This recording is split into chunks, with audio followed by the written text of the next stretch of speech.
Throughout American history, we have fought a dozen major wars and many smaller conflicts, resulting in more than 1 million soldiers dead from combat or disease. The ultimate sacrifice has been felt in about every city and state, but some have sacrificed more than others.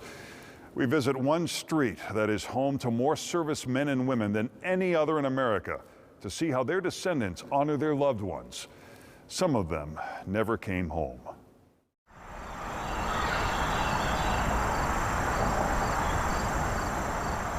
In war, those with the least often sacrifice the most. That is the case on 2nd Street in Silvis, Illinois, a small town halfway between Chicago and Des Moines, Iowa. It was one big family here on the street. It just wasn't about a community, this was a culture. In 1940, about 3,000 people call Silvis home. With picket fences and tire swings, 2nd Street stretches about 1.5 blocks, where 100 service members fight for America, more than any other street in the U.S., which is why it's now called Hero Street.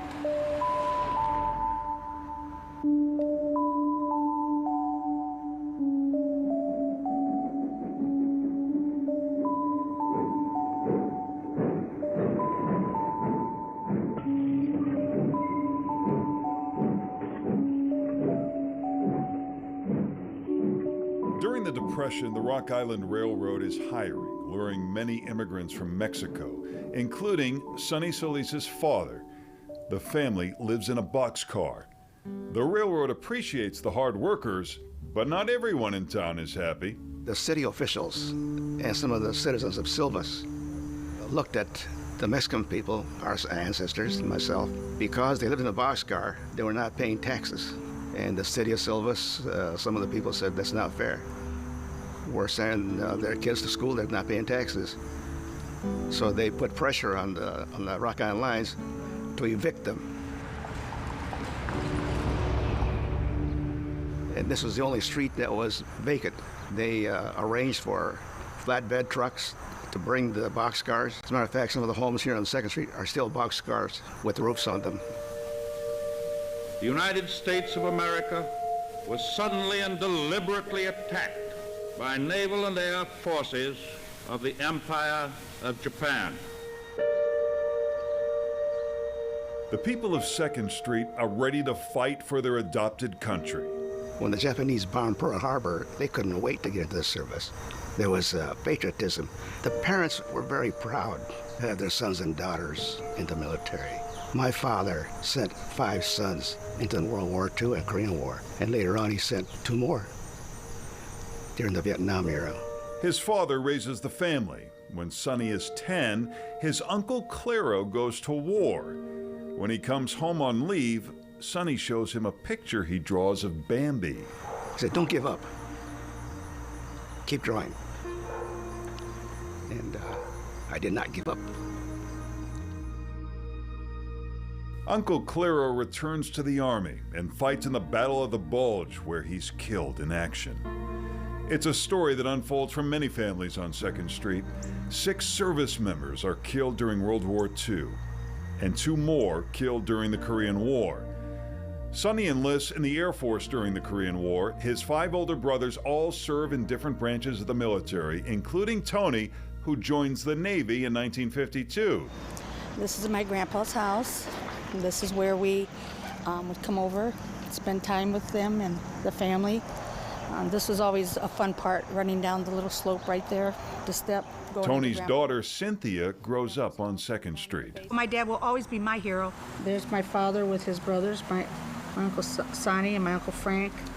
In 1993, the Solis family, including her father and Uncle Sonny, pushed the community for a memorial to their fallen heroes. Her dad helps raise funds. He passed away in 2016. I'm gonna cry.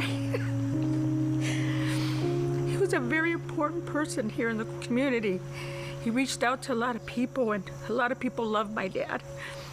He was a very people person, and people would do anything for my dad. They loved him. There wasn't a day that went by that he would talk about this street. This was his home. And the monument meant a lot to him. And not only that, but for his friends that also died.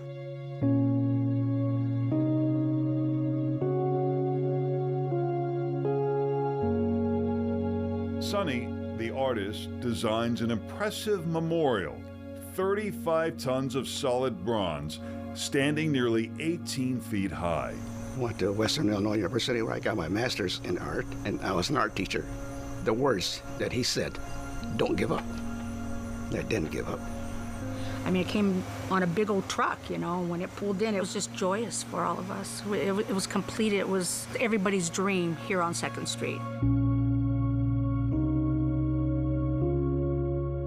The names of 8 heroes who pay the ultimate sacrifice, including 3 from the Sandoval families, brothers Frank and Joseph, and from another Sandoval family, William, Tony Pompa, Peter Macias, Joe Gomez, Johnny Munoz, and Uncle Claro, Sergeant Claro Solis.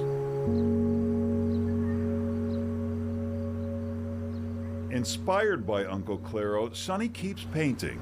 He never ceased fighting in Korea, but a legacy of sacrifice on 2nd Street gives him insight into what war does, not just to a nation, but to a neighborhood. And the last painting that I rendered showed an army man walking down the street, duffel bag on his shoulder, and I titled that "The Last Furlough." That may have been his last furlough. In some cases, that did happen. They didn't come home.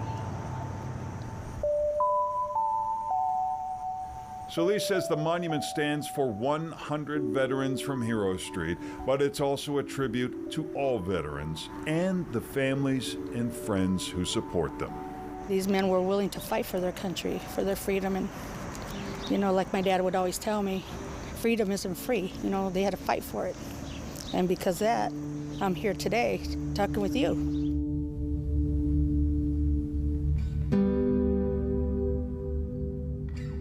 There's not a time that I go past the street knowing that my dad grew up here, and that he lived here, and all my aunts and uncles.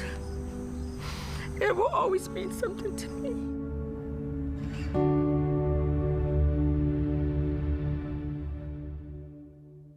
Coming up on Backstory. With her unique take on Abraham Lincoln, an artist changes the way we look at the 16th president's dark life.